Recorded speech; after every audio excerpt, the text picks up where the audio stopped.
सुप्रभातम बच्चों। बच्चों पीछे हमने पढ़ा फिराक गोरखपुरी के कुछ पद 1 से लेकर 4 तक हमने पढ़ लिए। आज 5वां पद पढ़ रहे हैं, तो देखिए क्रमशः। रक्षाबंधन की सुबह रस की पुतली, छाई है घटा गगन की हल्की हल्की, बिजली की तरह चमक रहे हैं लच्छे, भाई के है बांधती चमकती राखी। है ना। तो क्या कह रहे हैं, पीछे हमने पढ़ा था कि किस तरह से माँ अपने बच्चे को दुलार कर रही है ना। तो अपने बच्चे को आंगन में झुला रही है, लोका देती है, हवा में उछालती है। फिर दिवाली की शाम में वो दिया जलाती है, बच्चों के घरौदे में भी दिया जलाती है। फिर वो बच्चा आंगन में ठुनुक रहा है, जिद करता है और कहता है कि मुझे तो चांद चाहिए।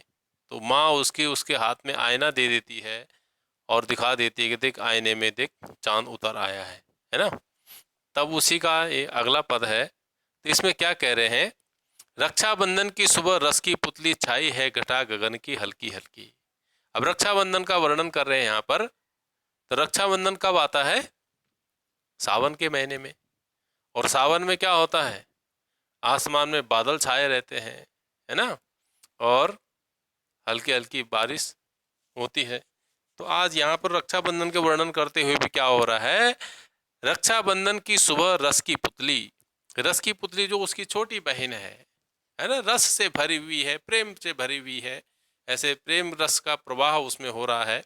तो ऐसे रक्षाबंधन की सुबह है और जो रस की पुतली छोटी सी बहन है उसकी, वो रस से प्रेम से भरी हुई है ना। अच्छाई है घटा घटा गगन की हल्की हल्की, और आकाश में क्या है, हल्के हल्के बादल छाए हुए हैं, यानी क्योंकि सावन का महीना है, सावन में बारिश होती है। तो छाई है घटा गगन की हल्की हल्की, बिजली की तरह चमक रहे हैं लच्छे, भाई कहे बांधती चमकती राखी। तो जो राखी के जो लच्छे हैं वो किसकी तरह चमक रहे हैं? बिजली की तरह। जैसे क्या है, काले काले बादल होते हैं, उसके बीच में जब बिजली चमकती है उसकी चमक अलग ही दिखती है। ऐसे ही बोला, जो राखी के लच्छे हैं, धागे, वो बोला बिजली की तरह चमक रहे हैं। और ऐसे बिजली की तरह चमकते हुए राखी को वो क्या कर रही है, अपने भाई के कलाई पर बांध रही है। ठीक है। अब देखो यहाँ पर, ये तो थी 5 रुबाइयाँ थी, ये हमने पढ़ ली। अब आगे आ रही है गजल। तो देखो गजल को भी देखते हैं। तो नौरस गुंजे पंखड़ियों की नाजुक गिरहें खोले हैं, या उड़ जाने को रंगोबू गुलशन में पर तोले हैं। अब गजल गजल ही होती है ना। यहाँ पर गजल के लिए कोई शीर्षक नहीं है, जैसे कोई कविता का शीर्षक होता है ना।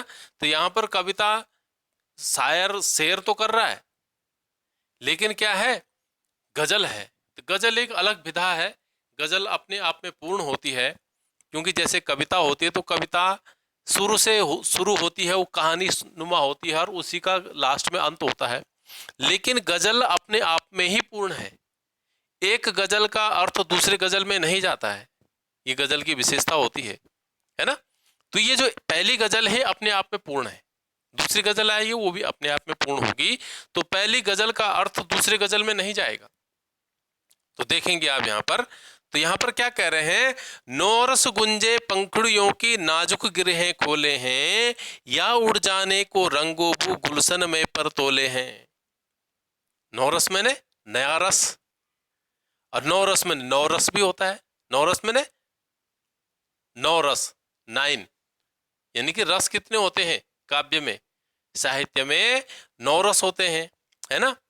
तो यहाँ पर दोनों अर्थ हैं, नौरस नया रस, और नौरस मैंने साहित्य के नवरस, यानी कि 9 रस, है ना। तो नौरस गुंजे पंखड़ियों की नाजुक गिरहें खोले हैं, किसका वर्णन कर रहे हैं यहाँ पर? प्रकृति में जो चारों ओर फूल खिल रहे हैं उसी का मनमोहक चित्रण यहाँ पर किया जा रहा है। तो बोला नौरस गुंजे पंखुड़ियों के, जो फूल खिल रहे हैं उनकी जो पंखुड़ियां हैं वो नाजुक गिर है, यानी कि जब वो अपने कली रूप में होता है तो उसमें गांठ होती है कली के रूप में, और धीरे धीरे उन गांठों को धीरे धीरे पंखुड़ियां जब खुलती जाती हैं तो मुलायम हो जाता है ना। तो मानो वो क्या कर रही हैं, नया रस बिखेरने के लिए अपने नाजुक पंखुड़ियों को क्या खोल कर, उनकी गिरह में उसकी गांठ को खोल रहे हैं। किस लिए? बोले या उड़ जाने को रंगो बू गुलशन में पर तोले हैं। या वो रंग क्या है, रंगो बू मैंने उनमें जो रंग है उन फूलों में, और उनमें जो बू है, बू मैंने गंध। तो गंध का मतलब यहाँ दुर्गंध नहीं, गंध का मतलब जो उस फूल में है। अब उसमें सुगंध है चाहे दुर्गंध है, उससे कोई मतलब नहीं है। तो बू का मतलब दुर्गंध नहीं होता या सुगंध नहीं होता, बू का मतलब होता है उसमें जो गंध है वो, है ना। तो उसके रंग और बू उड़ जाना चाहते हैं, है ना। या उड़ जाने को रंगो बू गुलशन में पर तोले हैं, है ना। तो वो गुलशन में मैंने उसके बाग में जो फूल खिल रहे हैं वो क्या हो रहे हैं, मानो उड़ जाने के लिए पंख फड़फड़ा रहे हैं। क्योंकि जो नाजुक गिरह है, जब उसमें जो नाजुक गिरह इनके फूल की जो गांठ होगी, जो गिरह होगी, जैसे तुमने गुलाब का देखा होगा तो अपने प्रारंभिक रूप में वो कली के रूप में होता है। अब उसको दबाओ तो थोड़ा सा नाजुक होता है, लेकिन थोड़ा हार्डनेस होती है उसमें, है ना। तो थोड़ा उसमें जो गांठ होगी उसकी वो भी बिल्कुल नाजुक होती है। और जब फूल खिल जाता है पूरी तरह से, फिर तो आप उसको दबा नहीं सकते। अगर ज्यादा दबाओगे तो वो झड़ जाएंगी उसकी पत्तियां, है ना। तो वो बोला, एक तो बोला नया रस बिखेरने के लिए वो अपने नाजुक गिरहों को खोल रहे हैं, अपने पंखुड़ियों को खोल रहे हैं।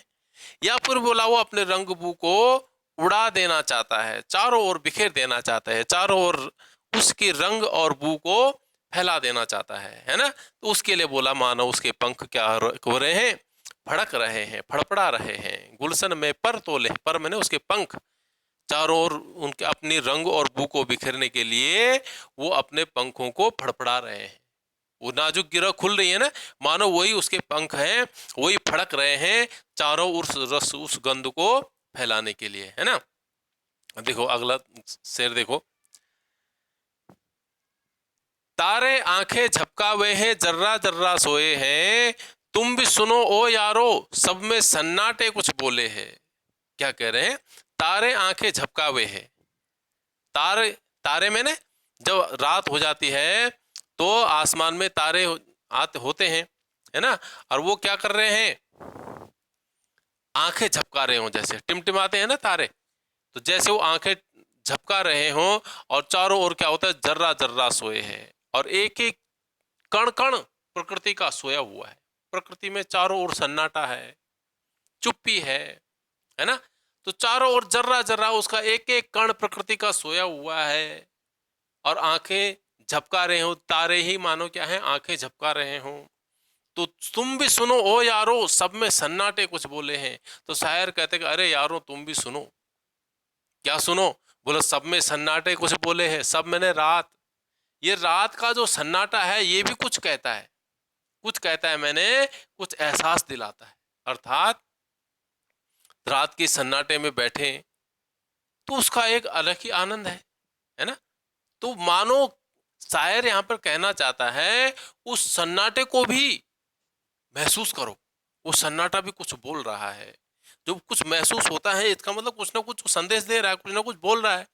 इसलिए क्या कह रहे हैं, तारे आंखें झपका हुए, तारे आंखें झपका रहे हैं, और एक एक कण प्रकृति का सोया हुआ है। तो उस सन्नाटे को बोलो तुम भी सुनो अरे यारों, क्योंकि ये जो रात का जो सन्नाटा है ये भी कुछ बोलता है। इसकी आवाज को भी हमें सुनना चाहिए। आवाज सुनना मैंने उसको महसूस करना, है ना। आवाज सुनने का मतलब कोई शोरगुल होगा वही आवाज आवाज थोड़ी है ना। तो वो उसको महसूस करना, उस सन्नाटे को महसूस करना भी एक सुनना है ना। अब चलो अगले पद में, अगली शायर है, हम हो या किस्मत हो हमारी दोनों को एक ही काम मिला, और किस्मत हमको रोले वे है हम किस्मत को रोले है। तो यहां पर देखो शायर कितनी बड़ी शायर शेर कह रहा है। क्या कह रहा है, हम हो या किस्मत हो हमारी दोनों को एक ही काम मिला। बोला या हम हो या हमारी किस्मत हो, दोनों को एक ही काम मिला है। जो किस्मत के भरोसे बैठे होते हैं उनको लगता है कि हमारी किस्मत में कुछ नहीं है और काम कुछ करते नहीं है, भाग्य के भरोसे बैठे रहते हैं, भाग्य के लिए रोते रहते हैं, है ना। तो उनको उनको यही लगता है कि हमारे भाग्य में कुछ नहीं है इसलिए हमको कुछ नहीं मिला।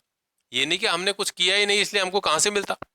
तो उन दोनों को एक ही काम मिला है, जो ऐसा सोचता है उसको और उसकी किस्मत को। वही कह रहा है ना यहाँ पर, हम हो या किस्मत हो हमारी, दोनों को एक ही काम मिला। हम हो या हमारी किस्मत हो, दोनों को एक ही काम मिला है। क्या काम मिला है? बोला किस्मत हमको रोले वे है, हम किस्मत को रोले हैं। बोले ये किस्मत हमारे लिए रोती है और हम किस्मत के लिए रोते हैं, है ना। किस्मत हमको रो रही है कि अरे यार कैसी किस्मत है ये, मैं इसी के पल्ले पड़ा। और वो किस्मत के लिए रोला कि अरे मेरे भाग्य में कुछ था ही नहीं, इसलिए वो किस्मत के लिए रो रहा है ना। तो इसलिए कह रहा है कि हमारा भाग्य अच्छा नहीं है। अब भाग्य भी कहता है कि भाग्य भी हमारी स्थिति से दुखी है।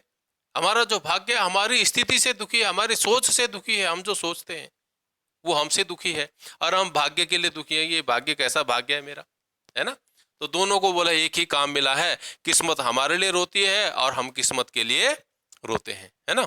चलो एक और देखते हैं। बोलो जो मुझको बदनाम करे हैं, काश वो इतना सोच सके कि मेरा पर्दा खोले हैं या अपना पर्दा खोले हैं, है ना। यहां पर क्या कह रहे हैं, क्या कहना चाह रहा है यहाँ पर शायर, कि जो बोलो दूसरों को बदनाम करने वाले होते हैं ना, उनको पहले अपना रूप देख लेना चाहिए, है ना। तो क्या कह रहे हैं, जो मुझको बदनाम करे हैं काश वो इतना सोच सके। जो बोला मुझे जगह जगह जा करके मेरे को बदनाम कर रहे होते हैं, मेरे बारे में चुगली करते हैं, मुझे बदनाम करना चाहते हैं, काश बोला उनके पास दिमाग होता, काश वो इतना सोच सके, काश वो इतना सोच सकते। कितना? कि मेरा पर्दा खोले हैं या अपना पर्दा खोले हैं, कि मेरी चुगली करके मेरी बातें दूसरों से करके वो मेरा पर्दा खोल रहे हैं या फिर अपना पर्दा खोल रहे हैं। अपना पर्दा खोलना मैंने कि जब कोई दूसरे की निंदा कर रहा होता है तो वो क्या कर रहा होता है, दूसरे की तो वो निंदा कर ही रहा है, साथ में वो अपना परिचय भी दे रहा है कि देखो मैं कैसा व्यक्ति हूं, मैं दूसरों की केवल निंदा ही करता रहता हूं, दूसरों के प्रति मेरी केवल दुर्भावनाएं हैं। तो वो अपनी पोल खोल रहा है कि नहीं खोल रहा है। दूसरे का पर्दा तो वो जितना भी खोलेगा कम ही खोल पाएगा, कुछ एक आध बात ही बता पाएगा, लेकिन अपना तो उसने पूरा चरित्र ही बता दिया कि मैं किस तरह का व्यक्ति हूं। कि दूसरे के पास जाता हूं तो उस पहले की निंदा करता हूं, पहले के पास जाता हूं तो दूसरे की निंदा करता हूं, तीसरे के पास जाता हूं तो किसी और की निंदा करता हूं। तो अपना तो उसने पूरा कैरेक्टर ही बता दिया, पूरा चरित्र ही बता दिया। तो वही कह रहा है यहां पर शायर कि जो मुझको बदनाम करे हैं काश वो इतना सोच सके, मेरा पर्दा खोले हैं या अपना पर्दा खोले हैं। वो मेरा पर्दा खोल रहा है कि अपना ही पर्दा खोल रहा है? वो मेरे से ज्यादा अपना पर्दा खोल रहा है, अपने बारे में जताना चाह रहा है, अपने बारे में बता देता है। वो मेरे बारे में तो वो क्या बताएगा, बोला कुछ एक आध बात ही बता पाएगा, लेकिन अपने बारे में तो उसने सब कुछ बता के दिया। अगर कोई समझदार व्यक्ति होगा तो समझदार व्यक्ति तो उसको समझ लेगा ना कि ये दूसरे के बारे में तो क्या बताएगा, ये तो सारा अपना चरित्र ही बता रहा है, अर्थात इसके सामने मुझे भी अपनी कोई बात नहीं बतानी चाहिए, नहीं तो मेरी भी जाकर के किसी तीसरे से बोला मेरे को भी बदनाम करेगा, है ना। तो अपना उसने अपना पर्दा खोल दिया है, कहने का मतलब ये है। ठीक है, तो आज के लिए इतना ही।